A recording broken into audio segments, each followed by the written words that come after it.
Guys, and welcome back to the Lazy Girls Kitchen. If you are new, I'm Maggie and welcome. Today we are going to be revamping my original bruschetta recipe. By no means is this like original or like the Italian way to make it. This is how I make it. It's a hit in my household. It's kind of like an updated version of what I made like 3 or 4 years ago when I first started the Lazy Girls Kitchen. So I wanted to share it with you because I think it's worth knowing. So let's get started. Okay, so the first things first is I am going to dice up my tomatoes. We'll chop them up. You don't want them too big, but you definitely don't want them too small. At least that's how I prefer them. So I just have 3 vine tomatoes here. And I kind of just chop them up the same way I would for like a salsa. And the good news is if you don't use this all on your bread, you can dip your chips in it. I'm going to go ahead and dice my onion. This is going to be like a lot of people are going to come at me for this because I know you don't typically put it in, or at least I know a lot of people don't. But I really like it, and it's my bruschetta, so I'm going to put it in. I just chopped that really finely. Oh, I'm about to cry from the onions, but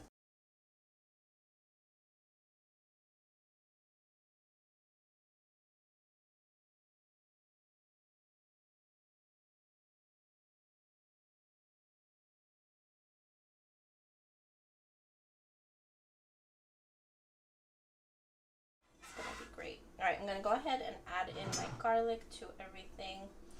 And the last thing I'm going to cut up is some basil. So I have some really, not the best looking basil because my grocery store wasn't really cutting it. So I ended up just taking the one I had in my garden. Literally all I do is just kind of put it together like this. Kind of roll it like I don't know, just roll it like a piece of paper you would. I don't know what you roll. And then you just cut it because all you really want is like, see, like these ribbons. That's what you're looking for. You can also just dice it. It really doesn't matter. I don't know.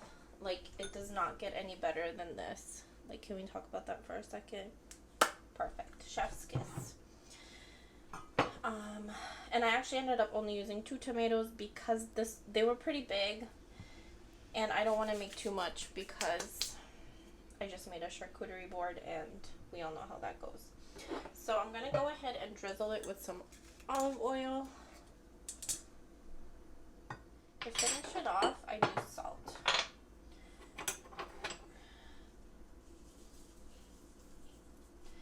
Because tomatoes love salt, so you don't want to skip it, but you also don't want to overdo it. I'm just going to check it for flavor.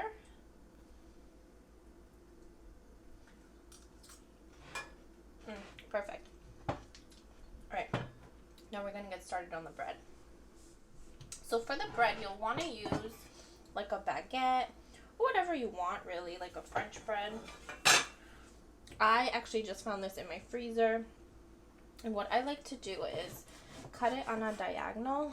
The first piece is always cook's treat because then you have bigger pieces. See what I mean?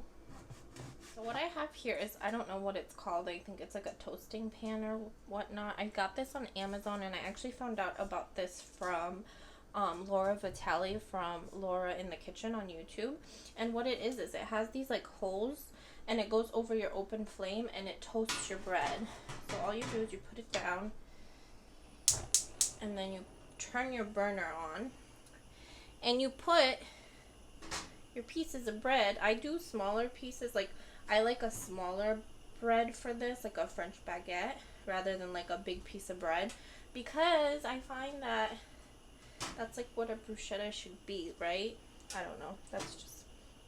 I guess that's just me. So you're just going to put them on, and if you don't have this, just put them in the oven. Nobody's going to care, or you can pop them in the toaster. I've done that before too.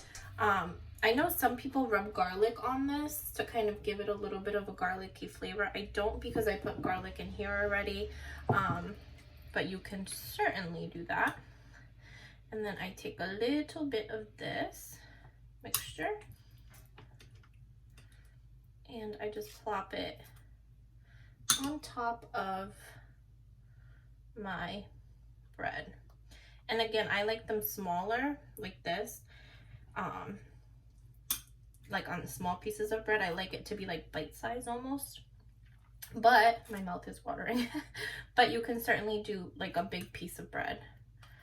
And what kind of bread do you want? Again, I'm sure there's like a certain type you should be using. However, I don't really have a specific thing. All right. So then what I do, this poor little guy is gonna, okay. So then what I do is I take a little bit of my julienne basil and I just put like a few pieces on top. I sprinkle it with a little bit of parm, and then I do like ever so slightly a little bit of balsamic vinegar. But honestly, like I do a tiny bit. I don't like an overwhelming amount of vinegar on mine. So if you do, feel free to add as much as you want. But for me, I just kind of do a drop. Okay, I'm gonna try it.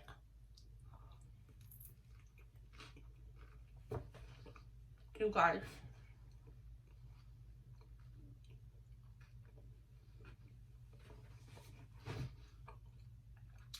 I can't.